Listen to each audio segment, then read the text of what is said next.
অধিভুক্ত ৭ কলেজের শিক্ষার্থীদের দাবি মেনে নিল ঢাকা বিশ্ববিদ্যালয়। নির্ধারিত রুটিনেই হবে পরীক্ষা, সকাল থেকে অবরোধে দুর্ভোগ।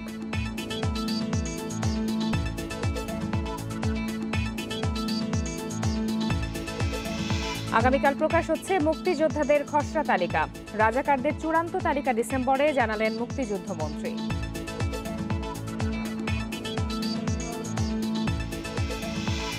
রাঙামাটির বাঘাইছড়ি উপজেলা প্রকল্প কর্মকর্তার কার্যালয়ে ইউপি সদস্যকে গুলি করে হত্যা। হামলাকারীদের ধরতে কাজ শুরু করেছে police.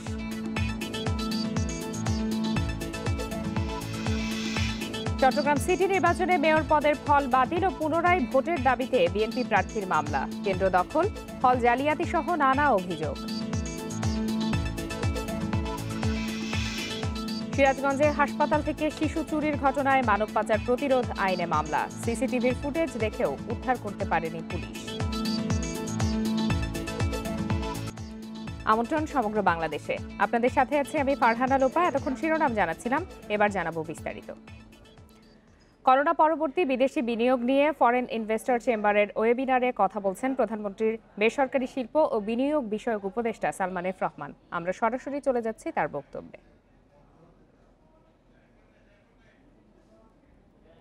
Ascertain that in that new space, where can Bangladesh fit?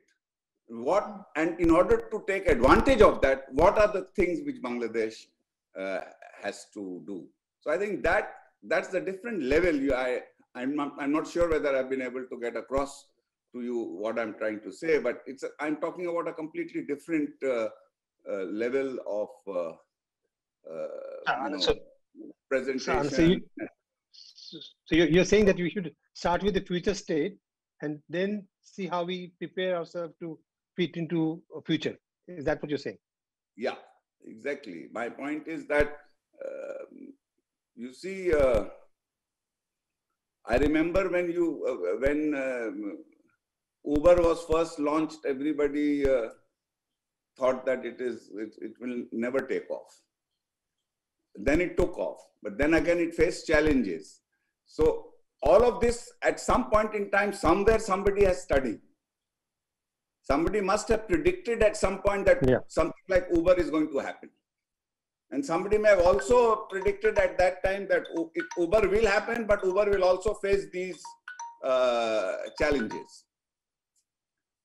So my point is that is the kind of what are the new things that are going to happen, and where can Bangladesh play a role in that? So that is one.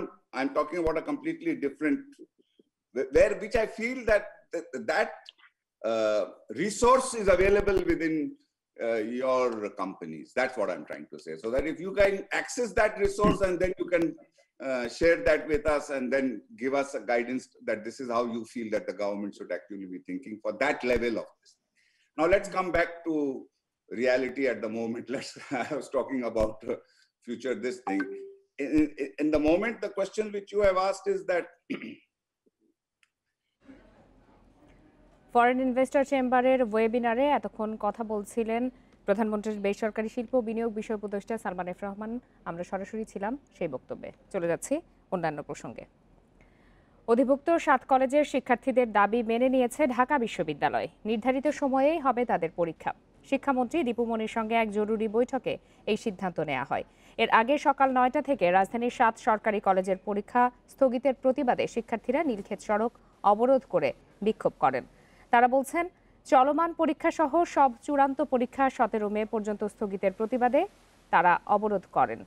দ্রুত পরীক্ষার স্থগিতাদেশ প্রত্যাহার করে চলমান পরীক্ষা শেষ করার দাবি জানান শিক্ষার্থীরা।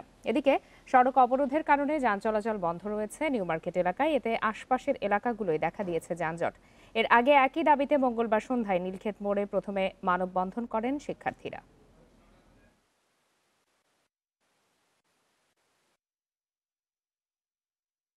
এটা তাদের কর্তৃপক্ষ বুঝবে। আর ওনাদের প্রতি একটা আহ্বান, এইখানে যে ওনারা 4 রাস্তা ঘিরে যে একটা আন্দোলন করতেছে, এই আন্দোলনের ফলে পুরা ঢাকা সিটিতে যে জ্যামের সৃষ্টি হচ্ছে, আমরা চাই যে ওনাদের আন্দোলনটা ওনারা এখানে স্থগিত করুক। শুধু একটাই দাবি, চলমান পরীক্ষা চাই। চলমান পরীক্ষা আমাদের নিতেই হবে। হ্যাঁ, এই মাসের মধ্যে আমাদের পরীক্ষাটা নিতে হবে। যদি এই মাসে পসিবল না হোক, নেক্সট মাসের ফার্স্ট উইকের ভিতর আমাদের পরীক্ষা চাই। শুধু শিক্ষা ফাইনাল ইয়ারে শুধু একটা মাত্র পরীক্ষা বাকি, থার্ড ইয়ারে 4টা মাত্র পরীক্ষা বাকি। সেখানে আমাদের যেখানে অনার্স শেষ হওয়ার কথা ছিল 20 সালে, এখন আমরা থার্ড ইয়ার অতিক্রম করতে পারছি না। আমরা যারা ফাইনাল ইয়ার পরীক্ষা দিচ্ছি বা থার্ড ইয়ার সহ যাদের পরীক্ষা চলছে, কয়েকটা পরীক্ষা বাকি আছে, আমাদের এই কয়েকটা পরীক্ষা আপনাদের যেহেতু কলেজ কমিটি আছে, পরীক্ষা কমিটি আছে, সবকিছু গুছানো আছে, আমি চাই 2-1 দিনের ভেতর ডেট দিয়ে আমাদের পরীক্ষাটা কমপ্লিট করেন। এই মুহূর্তে রাজধানীর নীলক্ষেত মোড়ে অবস্থান করছেন আমাদের সহকর্মী আল আমিন হোসেন। সরাসরি চলে যাচ্ছি তার কাছে। আল আমিন, আন্দোলনরত শিক্ষার্থীদের দাবি তো বিশ্ববিদ্যালয় কর্তৃপক্ষ মেনে নিয়েছেন, এরপরে সেখানকার পরিস্থিতি কি এবং এই খবরের পরে কি আন্দোলন স্থগিত করা হয়েছে কিনা?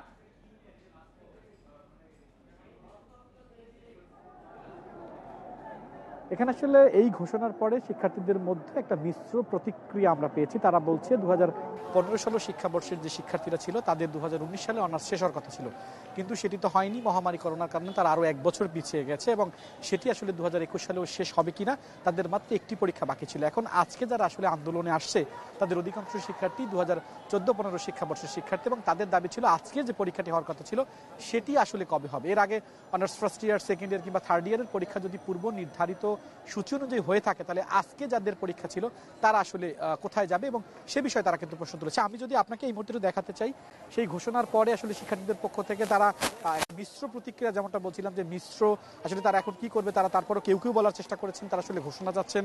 এবং গণমাধ্যম কর্মী হিসেবে আমরা যখন আসলে এই খবরটি এখানকার দিয়েছি যে শিক্ষামন্ত্রী আপনাদের সমস্ত দাবি দেওয়া মেনে নিয়েছেন এবং ঢাকা বিশ্ববিদ্যালয় কর্তৃপক্ষ পূর্বের যে রুটিন ঘোষণা হয়েছিল সেই ঘোষণা মোতাবেক আপনাদের পরীক্ষা হবে, তখন তারা কিন্তু প্রশ্ন করেছে তাহলে চতুর্থ বর্ষের আজকের যাদের পরীক্ষা ছিল সে বিষয়ে সরকার বা ঢাকা বিশ্ববিদ্যালয় কর্তৃপক্ষ কি সিদ্ধান্ত নিয়েছে সে বিষয়ে কিন্তু আসলে আমরা এখন পর্যন্ত কোনো সিদ্ধান্তে বা তাদেরকে আসলে কোনো কিছু জানতে পারিনি। যদিও সেই বৈঠকে যে সিদ্ধান্ত হয়েছে তার ধারাবাহিকতায় ঢাকা বিশ্ববিদ্যালয় কর্তৃপক্ষের কাছে চতুর্থ বর্ষের শিক্ষার্থীরা অনুরোধ করেছেন যাতে চতুর্থ বর্ষের যাদের আজকের পরীক্ষাটি ছিল সেই পরীক্ষাটি অনতিবিলম্বে, অর্থাৎ নতুন একটি সূচি সেটি অনতিবিলম্বে যৌক্তিক একটা সময় দাবি করে সেটি তারা আসলে দাবি করেছেন এবং সেই যৌক্তিক সময়ের মধ্যে যেন সেই পরীক্ষাটি অনুষ্ঠিত হয় এরকম একটি দাবি তারা তুলেছেন।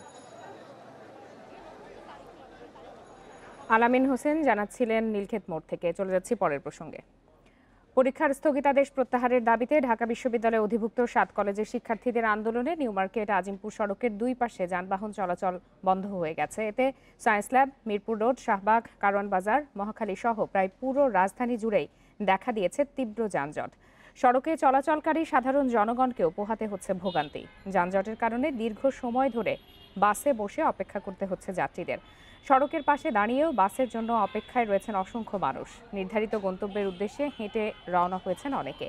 পরিস্থিতি স্বাভাবিক করতে প্রশাসনের সহায়তা কামনা করেন তারা।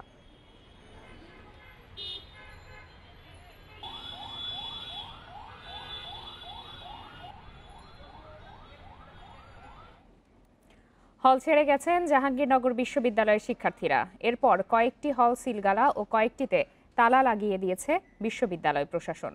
রাতে শিক্ষার্থীরা হল খোলার দাবিতে ভিসির বাসভবনের দিকে যেতে চাইলে চৌরঙ্গি পয়েন্টে তাদের সঙ্গে কথা বলেন প্রক্টর ও হল প্রভোস্টরা।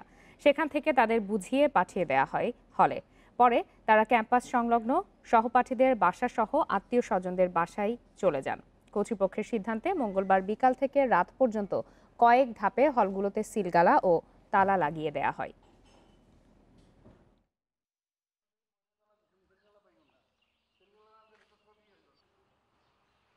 আমাদের পূর্ণ আস্থা ছিল শিক্ষার্থীদের উপরে যে আমরা যদি তাদের বোঝাতে পারি তাহলে তারা বুঝবে এবং হল ছাড়বে। ক্রমান্বয়ে শিক্ষার্থীরা হল ছেড়েছে। গতকাল রাতেই আমরা সবগুলো হল ফাঁকা করতে পেরেছি এবং তালা লাগিয়েছি। শিক্ষার্থীদেরকেও আসলে অসংখ্য ধন্যবাদ যে তারা সরকারের আহ্বানে এবং দিক নির্দেশনা সাড়া দিয়েছে।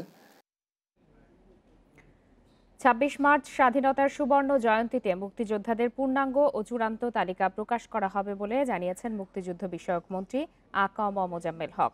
25 ফেব্রুয়ারি প্রকাশ হবে খসড়া তালিকা।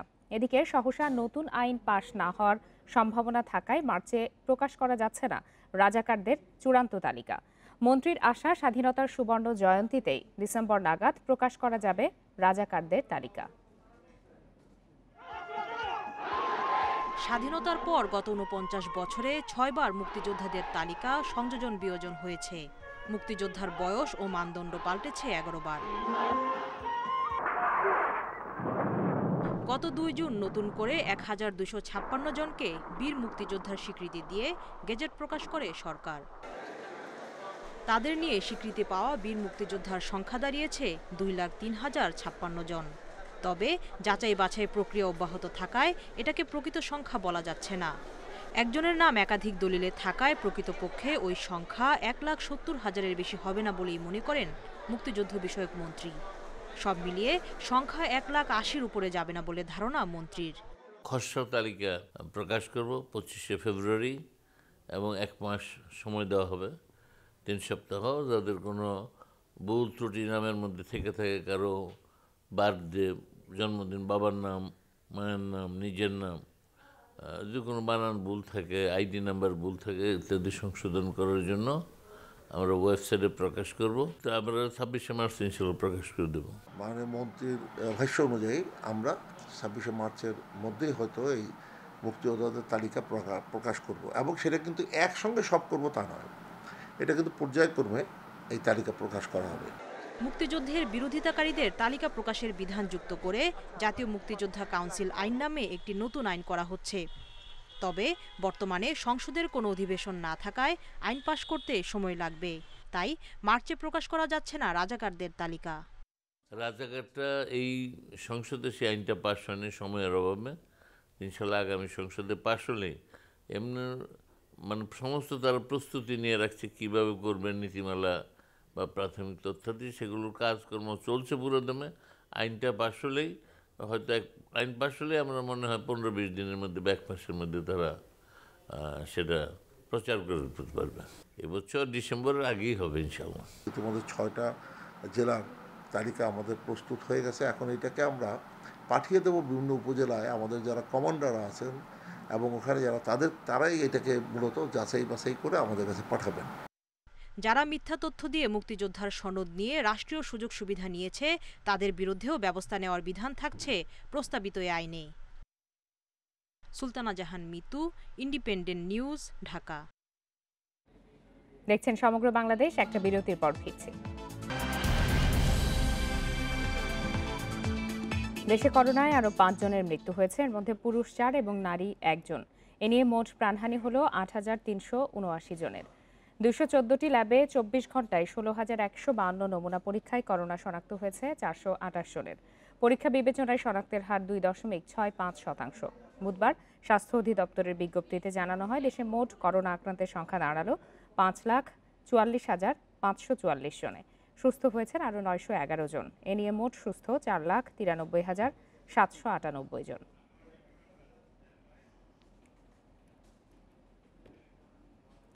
রাঙামাটির বাঘাইছড়িতে এক ইউপি সদস্যকে গুলি করে হত্যা করেছে দুর্বৃত্তরা। দুপুরে উপজেলা প্রকল্প বাস্তবায়ন কর্মকর্তার কার্যালয়ে এই ঘটনা ঘটে। পুলিশ জানায়, দুপুরে উপজেলা প্রকল্প বাস্তবায়ন কর্মকর্তার কক্ষে বসেছিলেন রূপকারী ইউনিয়ন পরিষদ 1 নম্বর ওয়ার্ড সদস্য সমর বিজয় চাকমা। এ সময় অস্ত্রধারী 3 সন্ত্রাসী সেখানে এসে তাকে লক্ষ্য করে গুলি ছুঁড়ে পালিয়ে যায়। এতে ঘটনাস্থলে মারা যান সমর বিজয় চাকমা। খবর পেয়ে পুলিশ ঘটনাস্থল থেকে তার মরদেহ উদ্ধার করে হাসপাতালে পাঠায়। এলাকায় স্থানীয়দের মাঝে আতঙ্ক বিরাজ করছে। সমর বিজয় জেএসএস এমএন লার্মা সমর্থিত উপজেলা কমিটির স্কুল বিষয়ক সম্পাদক ছিলেন। ধারণা করা হচ্ছে আধিপত্য নিয়ে প্রতিপক্ষের লোকজন এই ঘটনা ঘটিয়ে থাকতে পারে।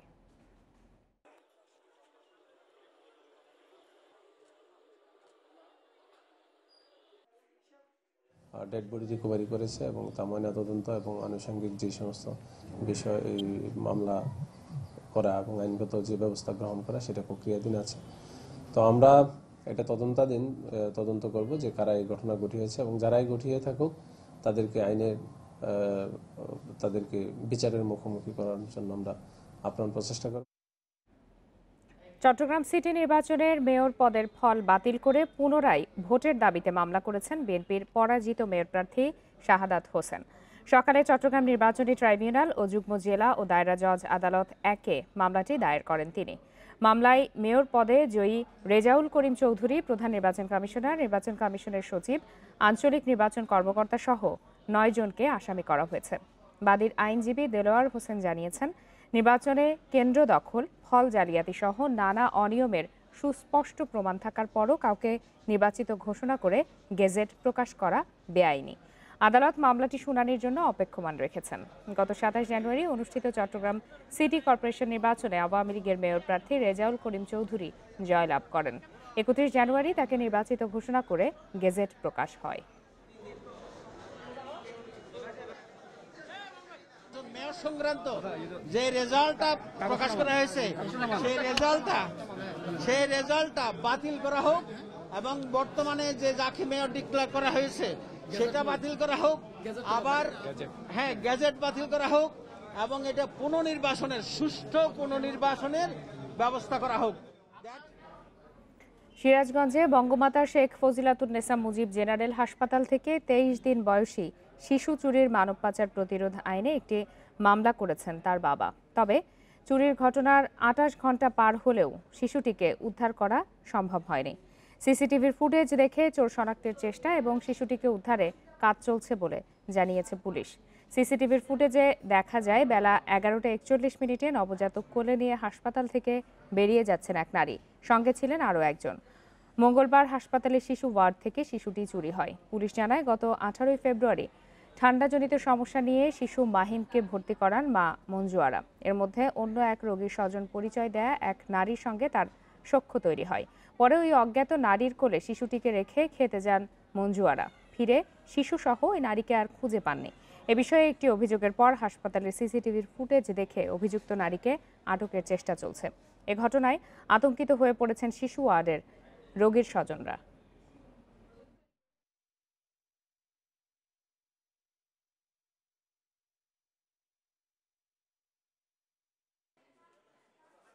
সিসিটিভি ফুটেজ নিয়েছি এবং তা বিশ্লেষণ করছি এবং প্রযুক্তিগত যত অ্যানালিসিস আছে সেটা আমরা করছি।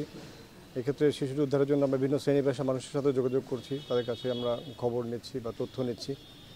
আজকে শিশুটির বাবা চয়ন ইসলাম, তারা উল্লাপাড়া নিবাসী, তারা আজকে সিরাজগঞ্জ সদর থানায় একটি মামলা দায়ের করেছেন।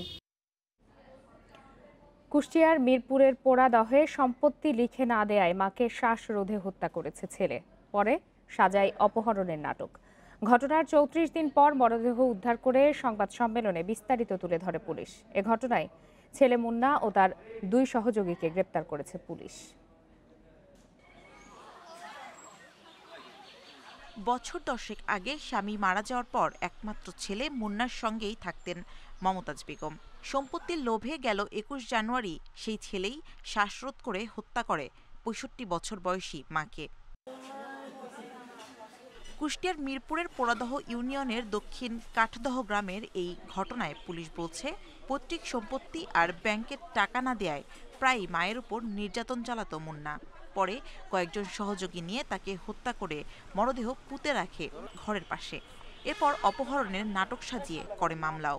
গোয়েন্দা পুলিশ তদন্তে নেমে প্রথমে গ্রেফতার করে মুন্নার এক বন্ধুকে, পরে তার দেয়া তথ্যে গ্রেফতার করা হয় মুন্নাকেও। তার বোনের হাজবেন্ডের কাছেও একটু ফোন করে এবং বোনের হাজবেন্ড আমাদেরকে জানায় যে এরকম একটু ফোন এসেছে এবং তিনি জানান যে তার যে অফিসিয়াল মোবাইলটি আছে সেই অফিসিয়াল মোবাইলটি আসলে তার শালা ছাড়া কেউ ওই নাম্বারটা জানতো না। এই পরিপ্রেক্ষিতে আমাদের গোয়েন্দা পুলিশরা কাজ করে এবং তাদেরকে আমরা 3 জন যে হত্যার সাথে জড়িত 3 জনকেই আমরা আটক করতে সক্ষম হয়েছি। সম্পত্তির জন্য মাকে হত্যার এমন ঘটনায় হতবাক মুন্নার স্বজন আর প্রতিবেশীরা। ও মা বুইনি কারুক সহ্য করতে পারেন না, আর ওই বউ হাফ যাত্রা বলে ওই বউর কথা শুনি আর মার সাথে খারাপ ব্যবহার করে। এমন ঘটনা ঘটাতে জঘিন নয়, এরকম ঘটনা মানে একটার জন্য আরো আশেপাশে শিখে ফেলবে এরকম। নেশা করতো তাই তার অতটা চলাফেরা ভালো ছিল না। অপহরণের নাটকের 34 দিন পর মাটি খুঁড়ে উদ্ধার করা হয় মমতাজ বেগমের বস্তাবন্দি মরদেহ। Independent news desk. সংবাদে আরো একটি বিরতি নিচ্ছে, আর বিরতির পর ফিরে এসে অন্যান্য খবরের সাথে যা থাকছে।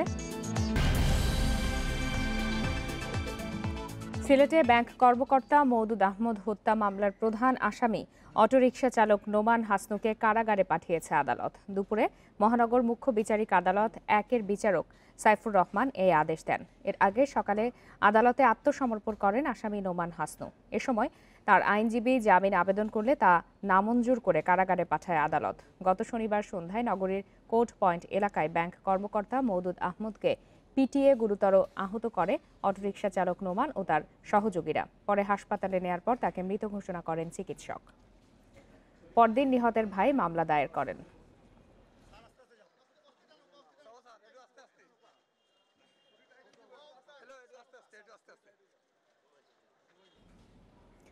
প্রথম পঞ্চম ধাপের পৌরসভা নির্বাচনে উন্নয়নের নানা প্রতিশ্রুতি নিয়ে প্রচারণা চালাচ্ছেন প্রার্থীরা। তবে সৎ ও যোগ্য প্রার্থীকে নির্বাচিত করতে চান ভোটাররা। এদিকে নির্বাচনের সুষ্ঠু পরিবেশ বজায় রাখতে সব ধরনের ব্যবস্থা নেওয়ার কথা জানিয়েছেন নির্বাচনী কর্মকর্তারা।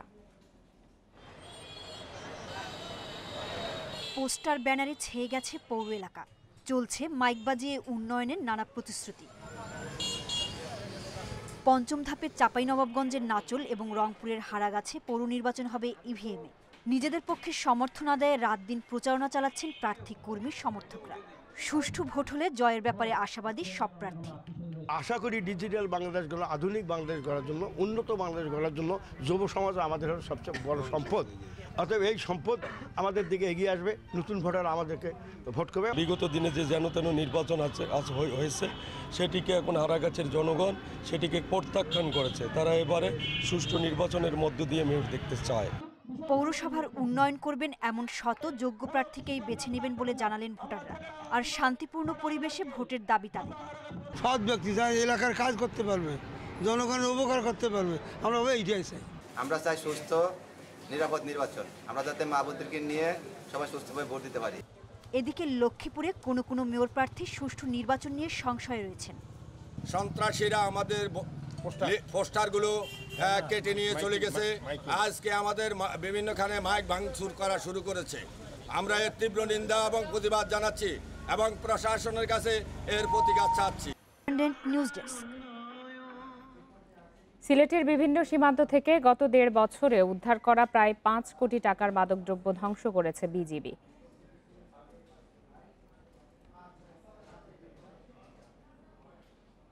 যাতে এটাকে জিরো পর্যায়ে নামিয়ে নিয়ে যাওয়া যায় সেই চেষ্টা আমরা অব্যাহত রেখেছি। আমার মনে হয় যে আমরা যদি সমন্বিত উদ্যোগ করতে পারি সব দিক থেকেই, এই ডিমান্ডটা কীভাবে কমানো যায়, সামাজিক সচেতনতা যেটা আছে সেটাকে বৃদ্ধি করে। সমগ্র বাংলাদেশে আবারও বিরতি নিচ্ছে, আর বিরতির পর আরও যা থাকছে। রাজশাহী সহ উত্তর ও দক্ষিণাঞ্চলে আমের মুকুল রক্ষা ও গাছের পরিচর্যায় ব্যস্ত চাষিরা। চলতি মৌসুমে বাম্পার ফলনের আশা।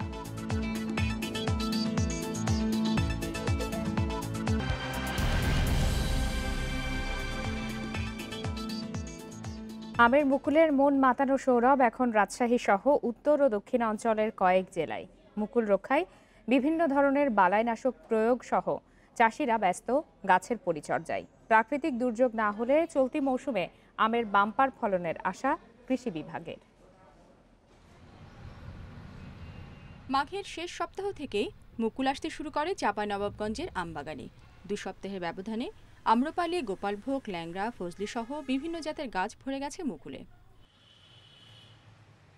লাভ বেশি হওয়ায় প্রতি বছরই রাজশাহী বিভাগের বেশিরভাগ জেলায় বাড়ছে আম চাষ। চাষিরা বলছেন আবহাওয়া অনুকূলে থাকায় এবছর দ্রুত এসেছে মুকুল। এবার ইনশাল্লাহ ভালোই হয়েছে আমের মুকুল। গতবার যে করোনার কারণে ক্ষতিটা হয়েছিল, এবার যদি কোনো রোগ বালাই না হয় তো ইনশাল্লাহ পুষিয়ে যাবে। এই বেকার মুকুলের অবস্থা খুব ভালো, গতবার থেকেও মনে হয় যে ভালো হইবে বেকার। তারপর ধরলেন যে আমরা পরিচালনা করছি, আবার ধরলেন যে বীজ দিছি, সাহার দিছি, পানি দিছি, সবই করছি। তারপর ফলাফল কি হবে না হবে সেটা আল্লাহর ইচ্ছে। দক্ষিণের জেলা চুয়াডাঙ্গা ও মেহেরপুরেও আম চাষিরা ব্যস্ত বাগান পরিচর্যায়। চুয়াডাঙ্গায় 1950 হেক্টর জমিতে আম বাগান রয়েছে। এর মধ্যে অর্ধেকেরও বেশি গাছে এসেছে মুকুল।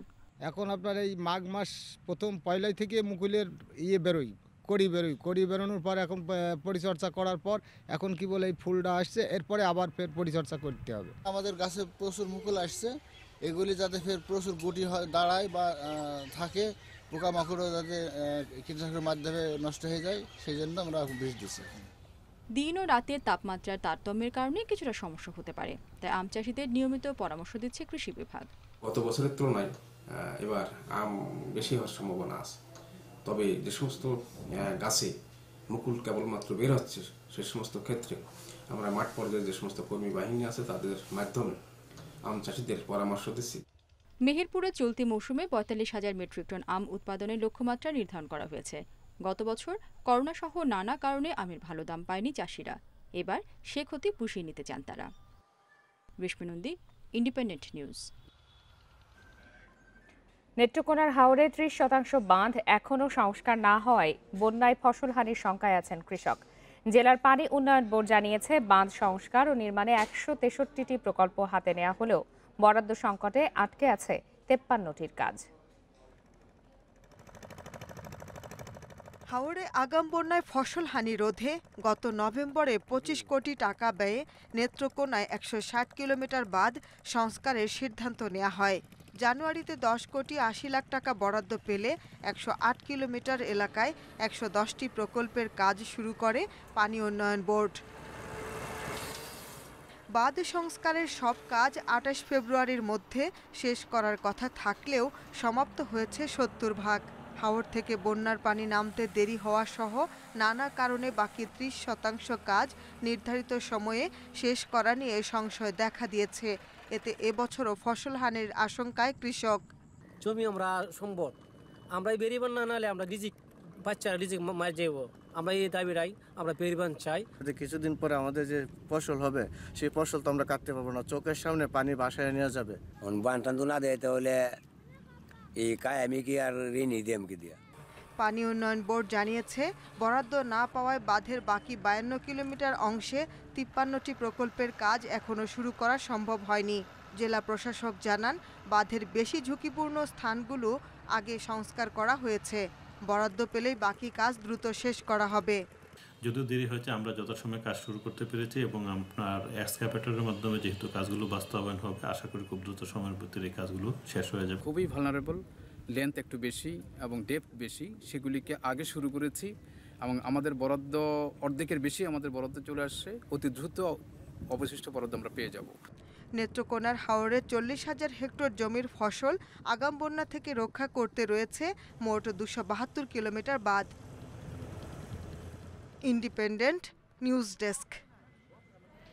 এখনকার সংবাদ শেষ করার আগে শিরোনামগুলো জানাবো আরও একবার। অধিভুক্ত ৭ কলেজের শিক্ষার্থীদের দাবি মেনে নিল ঢাকা বিশ্ববিদ্যালয়। নির্ধারিত রুটিনেই হবে পরীক্ষা, সকাল থেকে অবরোধে দুর্ভোগ।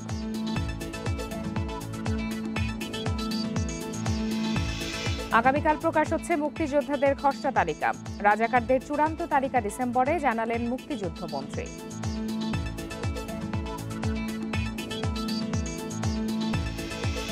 রাঙ্গামাটির বাঘাইছড়ি উপজেলা প্রকল্প কর্মকর্তার কার্যালয়ে ইউপি সদস্যকে গুলি করে হত্যা। হামলাকারীদের ধরতে কাজ শুরু করেছে পুলিশ।